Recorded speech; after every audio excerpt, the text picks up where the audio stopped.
merong nahihiwagaan ako sa asawa ko, sa aking napakagandang asawa, napaka-sexy, napakabait, napaka-understanding, napaka-thoughtful, napaka-caring. Ang aking Wonder Woman, ang aking Miss Universe, Mrs. Universe. Nahihiwagaan ako sa kanya sa... Huwag ka muna lumabas. Okay, good. Nakatingin siya. Nahihiwagaan ako sa kanya. Naka big bike ako, 400cc, 41 horsepower, 206 kilograms. Bumabiyahe ako ng malalayong lugar. At alam niya na lumalampas ako ng 100 kph, mga 105. Alam niya mabilis ako magpatakbo. Alam niya yun. Nahihiwagaan ako. Iyon naman, ang ganda ng timing mo, Brad. Kung bakit ayaw niya akong payagang bumili ng scooter. Honda Beat.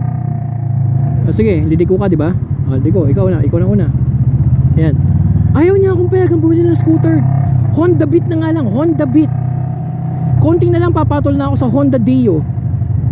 Ayaw niya akong bumili ng scooter. Kahit nga e-bike o yung electric scooter, ayaw din niya. Yung mga NWOW TK10, yan ang mga Sage, Gimo o Saige Gimo. Ayaw niya akong bumili ng electric scooter at ng small displacement scooter. Honda Beat na nga lang, Honda Beat. Ayaw niya. 110 na Honda Beat, ayaw niya. At ayaw niyang pag-usapan namin. Ayaw niya sabihin sa akin kung bakit ayaw niya. Naka big bike ako, 41 horsepower sa highway. Ang bigat, ang laki. Tapos bumibitaw pa ako. Tapos ayaw mo akong mag-scooter. Bakit kaya? Nahihiwagaan ako. Tingnan natin, pag-usapan natin, pagkwentuhan natin habang nalelate na ako sa aking trabaho. Pagkwentuhan natin, bakit kaya ayaw ng commander kong napakaganda na ako ay mag-scooter? Alright, eto sa tingin ko, at aaminin ko rin sa sarili ko, ang isa siguro sa mga dahilan kung bakit ayaw niya akong mag-scooter, at isa rin sa mga dahilan kung bakit hindi rin ako nag-scooter nung una, dahil alam ko kapag naka-scooter ako, mas mataas ang temptation na maging kamote. Mas mataas ang temptation na sumingit-singit. Mas mataas ang temptation na humarurot ng humarurot. Mas mataas ang temptation na maging sumignal ka naman. Na maging barubal sa daan. At hindi yan hindi lang yan opinion. Kitang-kita naman natin ngayon sa kalagayan ng ating public roads. Pasintabi na sa mga scooters na matitino.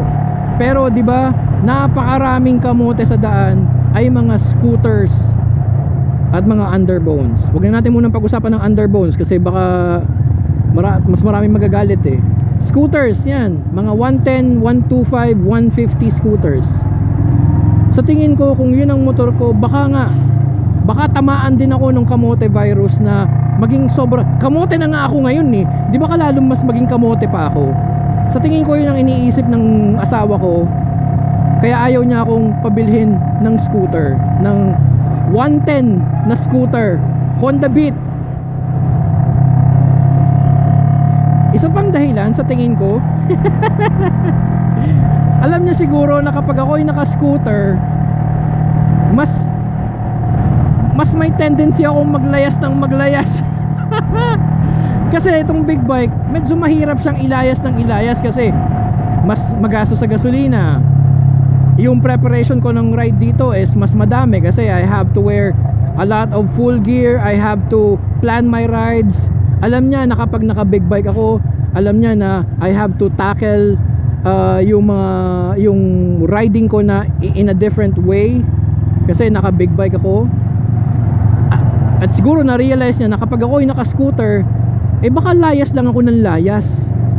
Kasi uupo lang ako ng upo, gas and go, gas and go, upo, gas and go, tambay somewhere.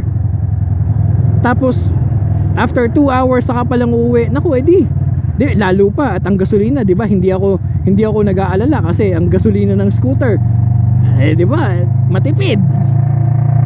So baka nag-aalala siya na palagi na lang akong wala sa bahay kapag ako ay merong scooter, dahil mas madaling lumayas kapag naka-scooter. Gas and go nga, di ba? Layas ka lang ng layas. Bahala na magpaliwanag pag uwi. Or ito naman ay weird, ito naman ay ano lang, wild, crazy idea ko lang. Siguro alam ng asawa ko na maraming scooter riders ang mga Hokage. Ang mga babaero. Wag na tayong maglokohan mga brad. Wag na tayong maglokohan. 'Di ba? Mas madaling lumayas, mas matipid sa gasolina. Pwede kang laging wala, lagi ka nasa pasyalan, tambayan, 'di ba? Anong temptation 'yon, 'di ba? Ang temptation noon meet and greet. Marami kang makikilala, marami kang makakasalumuha, marami kang makakasama. O yan. O mamaya, chicks yan. O yun, patay na. Sakit ng ulo in the making. So baka naisip ng asawa ko, naku, baka itong aking napakabait na si Man Cannot Ride na husband ko ay baka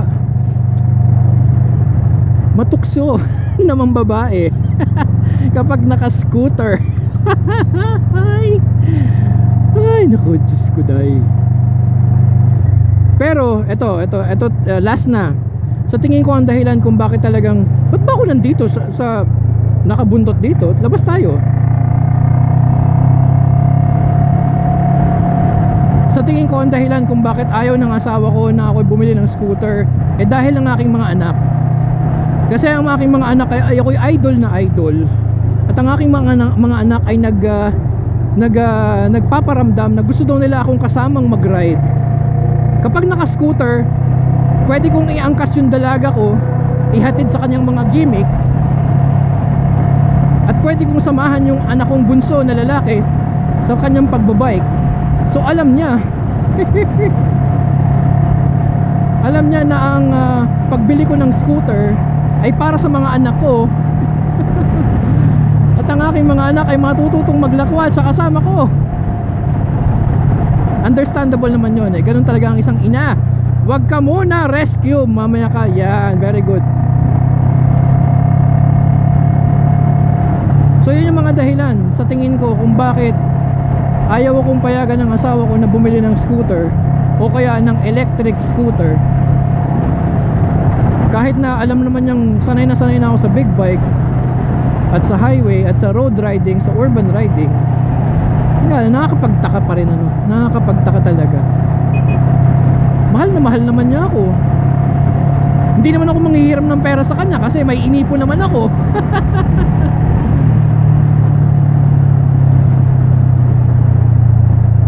Baka ayaw lang niya talaga akong maging habulin ng chicks.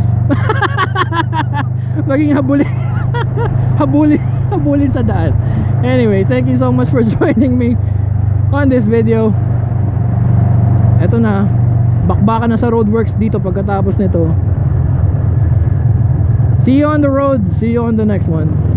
Ride safely, drive safely, be happy. Para malungkot yung be happy ko. Be happy! Ayan, dapat ganun. Okay, let's do this.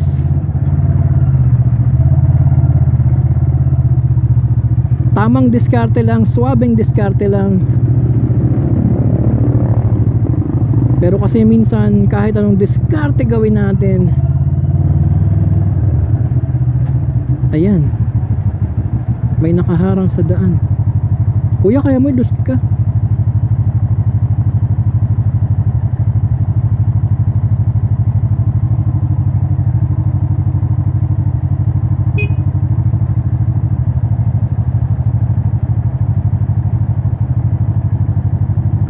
Inintay ba niya kasama niya?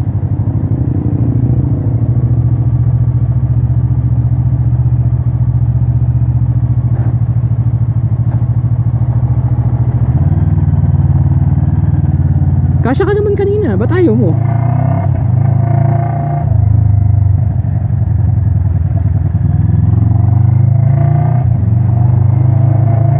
Yan lang, hindi kasya. Wait lang. Hindi tayo pwedeng sumalubong sa kabila kasi masikip yan eh.